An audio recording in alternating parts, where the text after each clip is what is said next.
بسم اللہ الرحمن الرحیم۔ السلام علیکم۔ حضرت جنید بغدادی رحمۃ اللہ علیہ نے ایک مرتبہ دل میں خیال کیا کہ اگر شیطان سے ملاقات ہو جائے تو ایک سوال کروں گا، اور انہوں نے ایک دن اللہ سے دعا بھی کر دی کہ اے اللہ، کبھی شیطان سے ملاقات کرا دے تاکہ اس سے سوال کر لوں۔ ایک دن نماز پڑھ کے مسجد کے باہر نکلے تو ایک بوڑھا آدمی باہر کھڑا تھا۔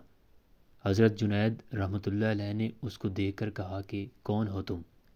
کہنے لگا کہ میں وہی ہوں جس سے ملنے کی آپ کو آرزو اور تمنا تھی۔ حضرت سمجھ گئے کہ یہ اصل میں شیطان ہے۔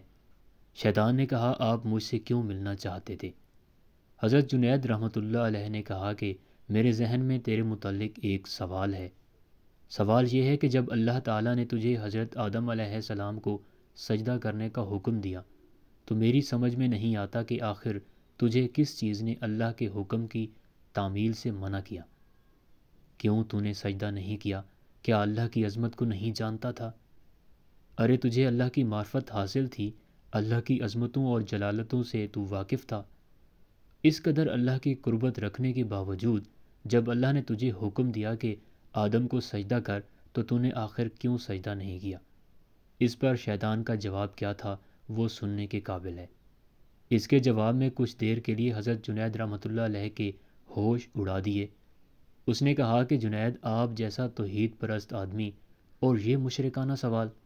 آپ جیسا توحید پرست، ایک اللہ کو ماننے والا، ایک اللہ کی پوجا کرنے والا، اور آپ کے ذہن میں ایسا سوال آ رہا ہے جو مشرکانہ ہے۔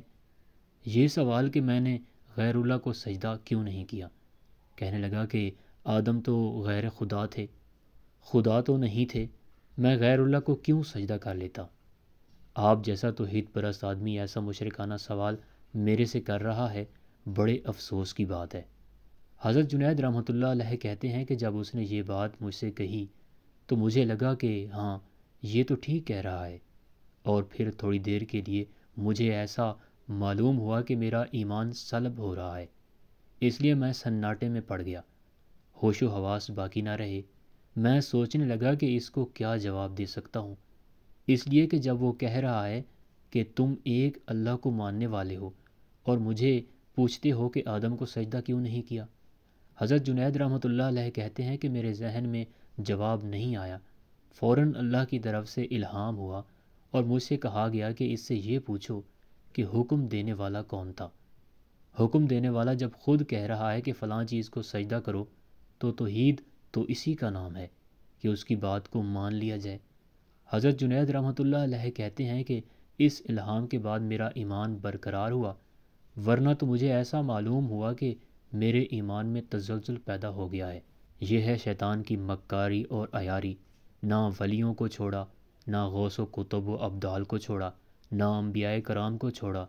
غور کرو کہ شیطان باتوں اور چیزوں کو کس طرح مزین کرتا ہے اور گمراہ کرنے کی کوشش کرتا ہے۔ اس کا ذرا اندازہ اس واقعے سے آپ کر لیجئے۔ اس لیے کبھی بھی شیطان سے بے فکر نہیں ہونا چاہیے۔ شیطان کی عیاری اور مکاری سے بسا اوقات انسان بے ایمان ہو جاتا ہے، لیکن اسے خبر نہیں رہتی کہ میں بے ایمان ہو گیا ہوں۔ شیطان کفر کو مزین کر دیتا ہے، اور اللہ تعالی ہم سب کو نفس اور شیطان کے ہتھ کنڈوں سے محفوظ رکھے۔ آمین۔